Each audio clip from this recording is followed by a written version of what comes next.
São Judas em Debate especial de hoje tem como tema os regimes ditatoriais durante o século XX e sua influência na história hoje em dia.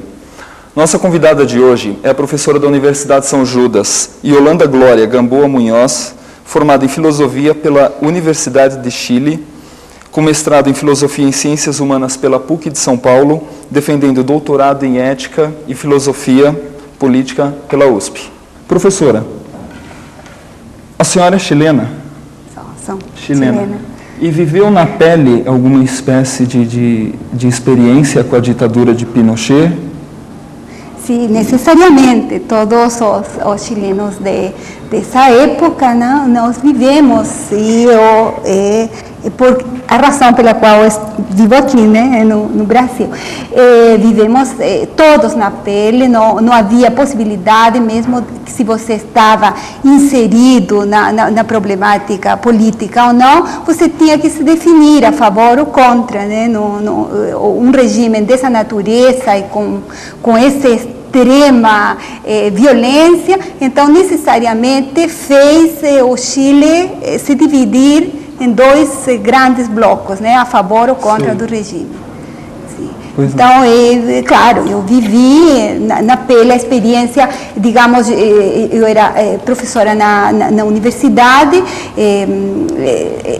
jovem professora na época, começando a trabalhar, e eu tive a experiência terrível que o professor com que, por exemplo, eu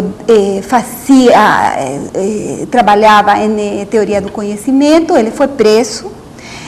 A professora com que eu fazia a minha tese também foi presa, e tivemos na universidade cada vez um fechamento total de portas, de possibilidades, de tudo, até que se tornou, já quando eles foram presos, se tornou insuportável, irrespirável poder fazer um trabalho universitário num regime desses, né? Então, essa foi assim, a minha experiência fora da vivência como cidadã mesmo lá, né? Correto. Eles podavam a possibilidade de se adquirir conhecimento nas universidades?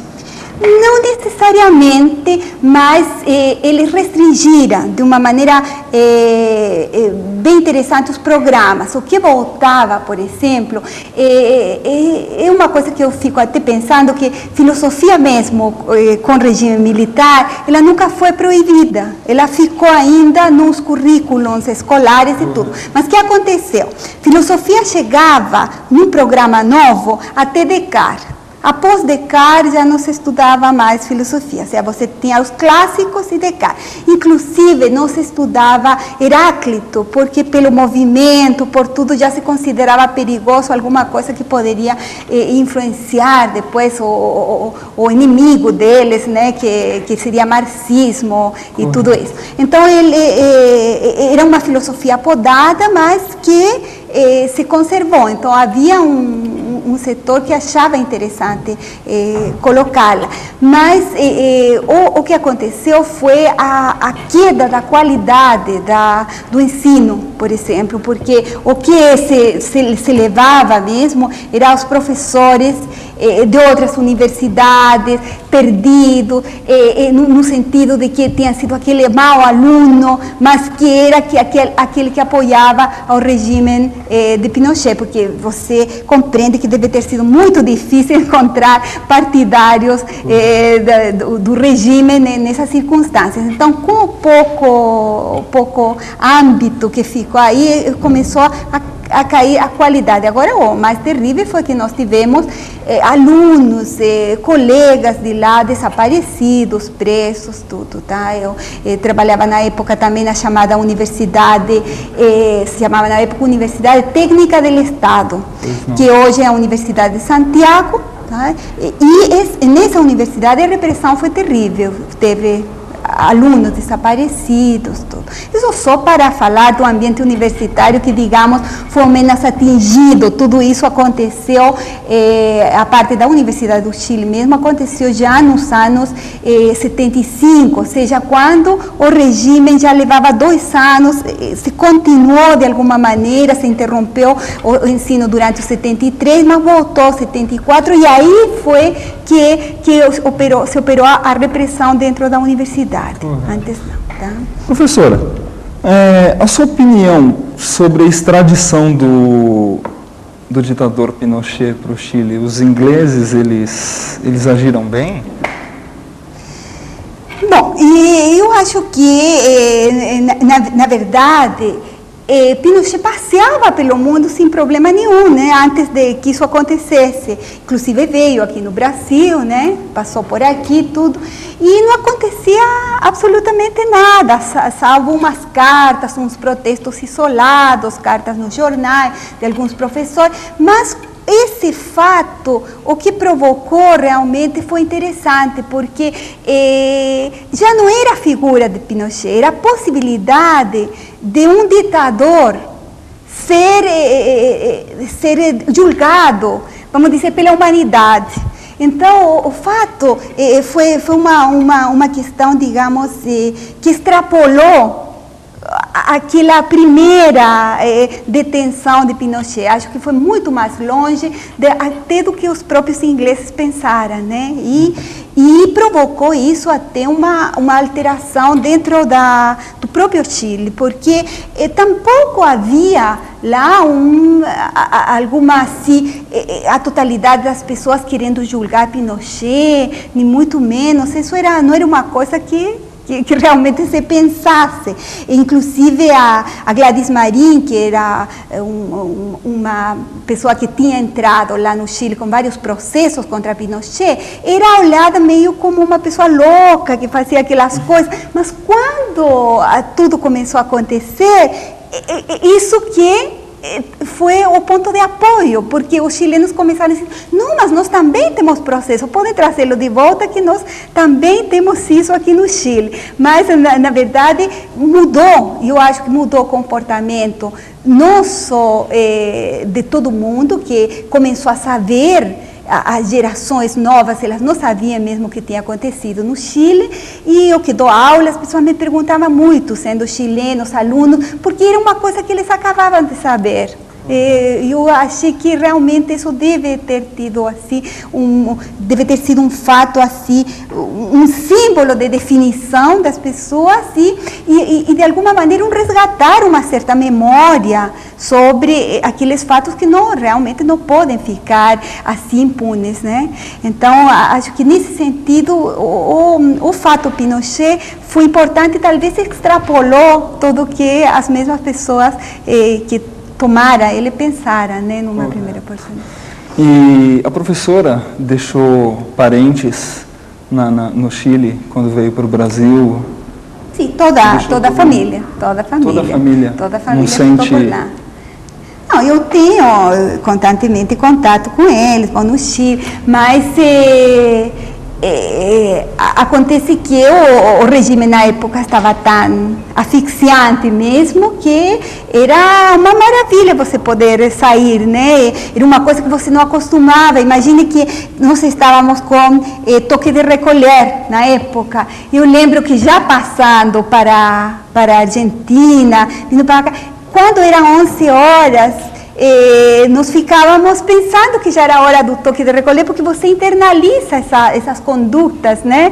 E de alguma maneira isso marca muito. Eu acho que marca muito. É muito tempo depois que você consegue falar e ver os fatos com alguma distância. Mas isso deve realmente marcar muito as pessoas. Imagine aquelas que realmente foram torturadas, que sofreram aquilo na pele, muito pior, né? Muito pior. E esse tipo de lembrança é o tipo de lembrança que evoca dor ou reflexão? Acho que as duas coisas, acho que você não pode desligar, né? As duas coisas. Acho que no começo você quase prefere não refletir, ou seja, prefere esquecer, mas uma vez que consegue ter uma distância e voltar sobre esses fatos todos, aí sim você vai refletindo com mais calma, mas ambas as coisas sempre estão interligadas, eu acho que não poderia separá-las, né? Porque é um projeto de vida todo que foi cortado. Você tem as pessoas que vivemos essa época, que elas sempre falam antes da ditadura, depois da ditadura, ou seja, é um corte aí terrível, como modo de vida, como esperanças de vida, como tentativa de fazer um regime mais justo. Tudo isso foi realmente cortado de uma vez, e isso marca muito, né? Marca muito. A professora sai do Chile, vem para o Brasil, se estabelece aqui e passa a ter noção que o número de entidades não governamentais que pregam o fascismo e o racismo e algumas outras formas está proliferando em sites pela internet, em grupos, em atuação grosseira, grupos como White Power, significa poder branco, que prega o racismo e muitas vezes apela para a agressividade. E como a senhora vê o surgimento desse tipo de filosofia num país que se diz tão democrático como o Brasil? Bom, eu diria primeiro que talvez o mais importante seja nunca desconsiderá-los, nunca deixar como se fosse uma coisa que você pudesse deixar de lado. Na verdade,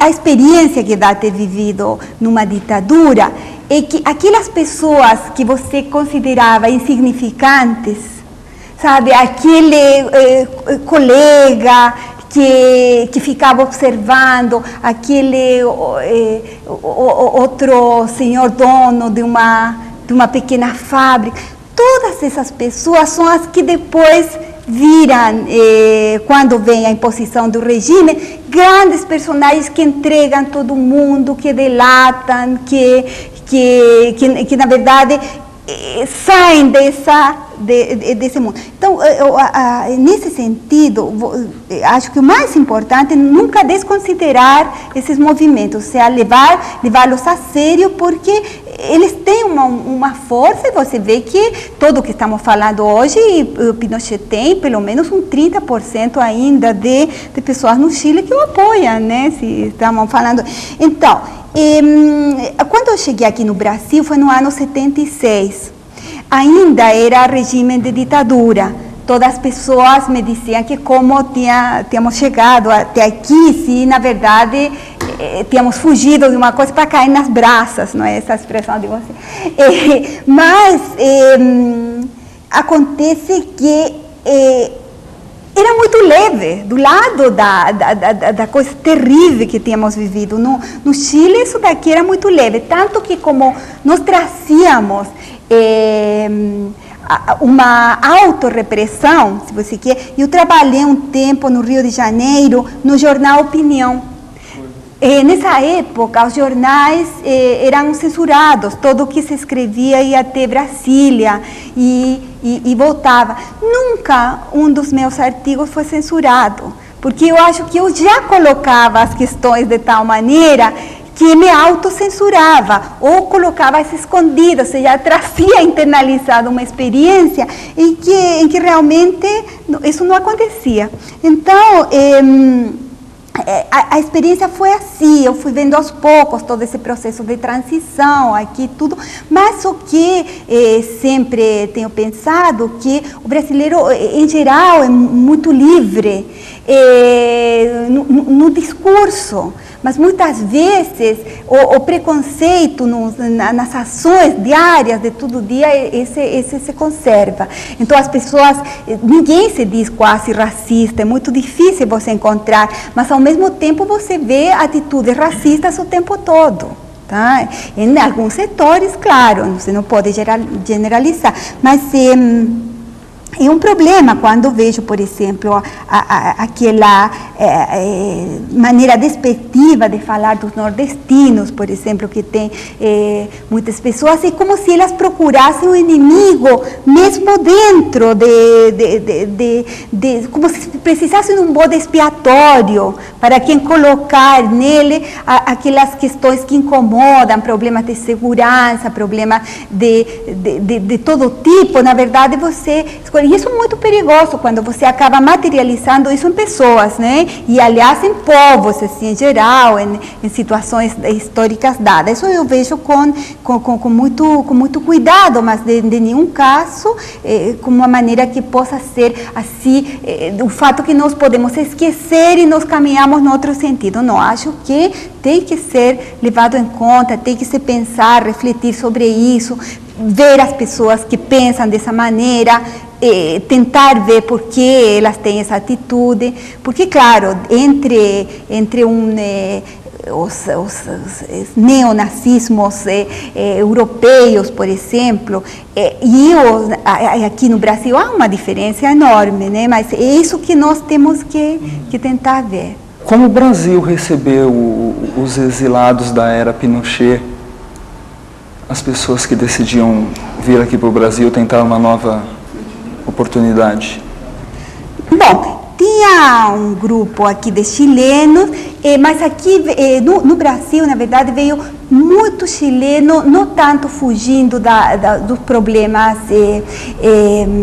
políticos, mas também de problemas econômicos da época. Nós temos aqui um grupo desse tipo, particularmente no Brasil, acho que a maioria.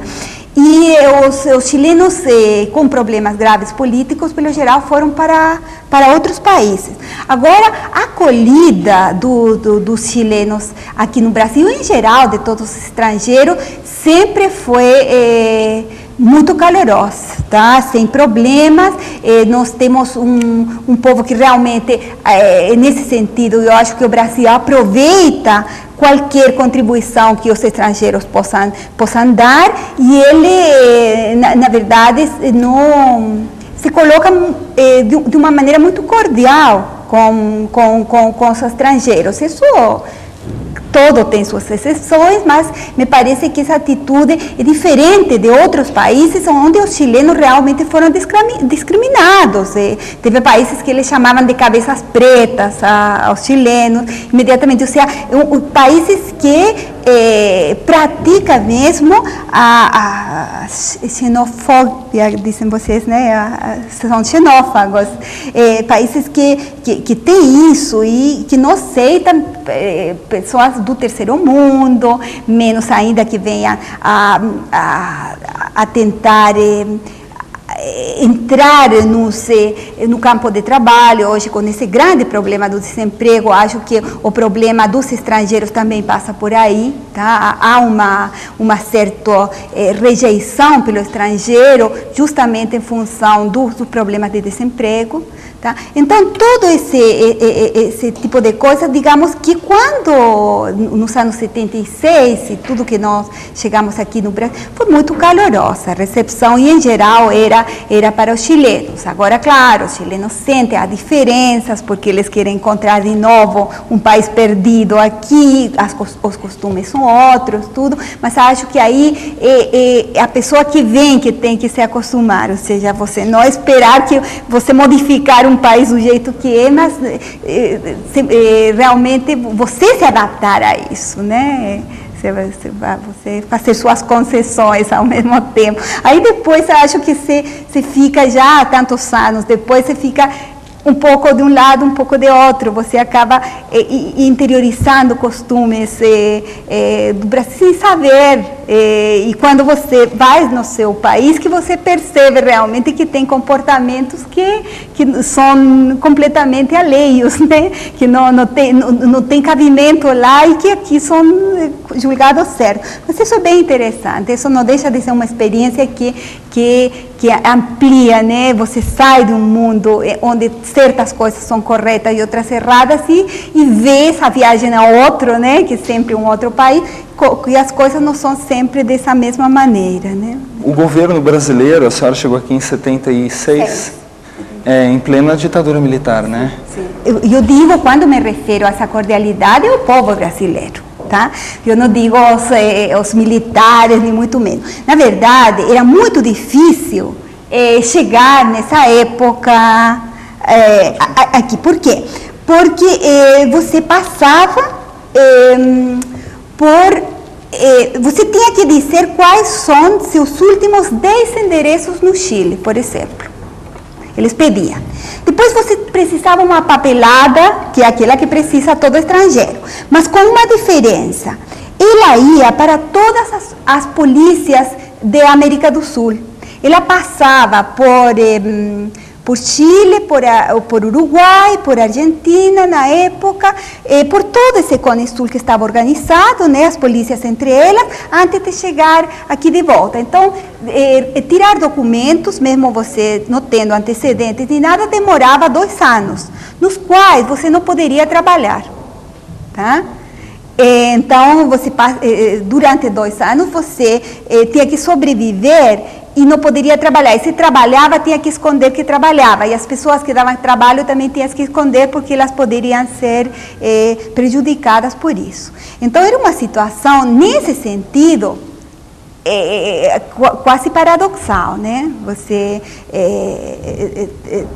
E era isso, né? As polícias latino-americanas organizadas entre elas. Que esse tratamento você não encontrava, por exemplo, se estava alguém português, espanhol, eles tinham um tratamento especial, diferenciava imediatamente quando você ia na polícia, tá? Bom, então esse era o grande drama de todo mundo, conseguir documentos, aliás que você tinha que entrar numa lista em que a sua profissão se precisasse dela aqui no Brasil, tá? Realmente não era somente, não era qualquer pessoa que poderia entrar, você precisava. Eu entrei por meus estudos em educação, porque filosofia ninguém precisava, tá? Pessoas formadas em filosofia, o Brasil não precisava. Precisava sim a parte de educação, e como eu tinha feito essa parte de educação, foi por isso que eu consegui obter os documentos. Mas assim, em geral, tá? Era muito difícil. Hoje a pessoa Yolanda Glória pertence a que nação? Ao Chile ou ao Brasil? Existe a possibilidade de querer voltar para a terra? Não, acho que você leva a terra com você e ao mesmo tempo você convive também no outro país e você já pertence aos dois lados. Acho que se você quiser, a parte saudável, e ao mesmo tempo, pode ser, para alguns pode ser a parte trágica, e que você já não se identifica absolutamente mais com todo, mas também faz um crivo, né? Uma garimpagem daquilo que gosta de lá, você tenta conservar, e aquilo que você gosta daqui, você tenta adquirir, né? De alguma maneira levar, e você acaba sendo aquela pessoa que, claro, traz sempre seu país, porque sua infância, tudo consigo mesmo, e eu não acho que seja muito um problema de lugar geográfico. Eu acho que você acaba tendo atitudes e características que retratam que você está trazendo uma coisa diferente, nova para as pessoas daqui. No entanto, para você poder ser uma coisa adquirida sem ter pensado muito, né? Hoje, como a professora Yolanda Glória vê a pessoa do ditador Pinochet? Bom, eu continuo vendo nele um ditador que deve ser responsabilizado, até porque é um fato histórico que nós temos que marcar, né? Ele não pode ser impunemente tratado e realmente tudo que se pede para ele, que são aqueles direitos humanos agora em nome dele, foi o que ele não respeitou nunca, né? Em nenhum dos casos e das pessoas. É uma coisa que tem que ser pensada, cuidadosa, tudo, mas realmente nesse caso você não pode trazer para ele uma compaixão que ele nunca teve com ninguém, porque você acaba escondendo um fato histórico. E eu acho que para as gerações futuras é muito importante que fique ele mesmo como um ditador e não como um pai de família, boa pessoa que vai morrer na sua terra tranquilo, entende? Esse é o grande conflito, porque essa é a imagem que querem passar dele, né? Levá-lo à vida privada, quando na verdade a atuação dele foi pública. E publicamente que ele condenou muita gente, muita esperança de muita gente, no sentido de fazer um outro tipo de vida, uma outra organização social, política, tá? E esse foi o grande problema. Uma pesquisa que foi publicada no Estadão revelou que 64% dos brasileiros possuem algum tipo de preconceito. Não é um dado muito desanimador para um país? O que a senhora pensa? O que a gente pode esperar do Brasil daqui para frente com uma estatística dessas? Bom, aí novamente essas previsões que são complicadas, né? Mas eu diria o seguinte, eu não sei como foi a pesquisa, não conheço, mas não sei se eles têm consciência que tem preconceito ou o preconceito foi julgado a partir do que eles responderam. Não sei como foi feito. Mas se diz que o primeiro passo para tudo isso é ter consciência de que temos preconceitos raciais, isso é outro. Esse é uma labor em que todos nós podemos contribuir, né? Como professores, como estudantes, tudo mais. E ao mesmo tempo, não pode ser deixado esses preconceitos simplesmente como uma questão que passe por nada. Temos que considerá-los, levá-los a sério, ver de onde, como eles funcionam, como eles se exercem. Não tanto as origens, acho que o problema das origens nós podemos deixar de lado, mas ver como isso funciona hoje em dia. E que medidas práticas podemos fazer para impedir a proliferação desses mesmos preconceitos. Eu acho que isso é uma coisa que depende de nós e depende também da liberdade que, pelo geral, o brasileiro tem, né? Que é um cidadão muito livre. Então, eu acho que, em função disso, não há problema de chegar. Okay, professora, agradeço pela nossa entrevista. O São Judas em Debate Especial fica por aqui. Confira agora os horários da TV São Judas no canal Universitário. 10 horas da manhã, 2h30 da tarde, 7 e 11h30 da noite e 4 horas da manhã.